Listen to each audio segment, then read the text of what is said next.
ओरिए ओरिए अइहा ये सासु बैठा दवनवा मोड़। ओरिए ओरिए अइहा ये सासु बैठा दवनवा मोड़। सासू जी दूधावे हो पखरबी राउर पावहो अचरवा गोड़ पोछाबी।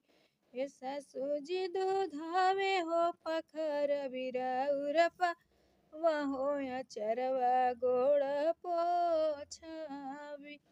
सबके नेवत तू दिया ये सासू ननदो नेवत जनी दी।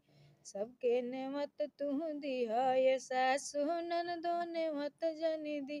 ये सासू जी ननदो हो नेवतवा जब दे ए बुहो ननदिया मांगे फूल झड़ी।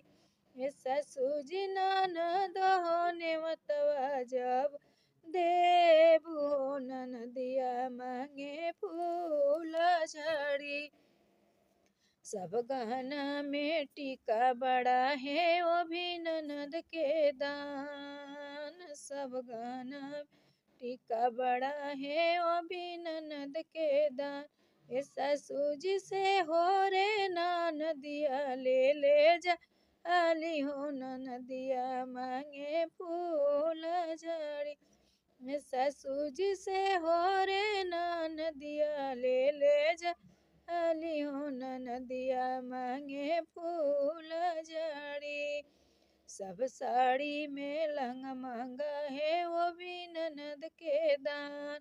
सब साड़ी में लंग महंगा वो भी ननद के दान। सासू जी से हो रे ननदिया ले जा लियो ननदिया मांगे फूल झड़ी।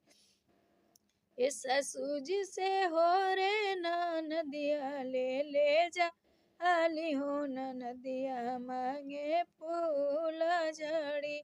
सब गदहा में खच्चर बड़ा है वो भी ननद के दान।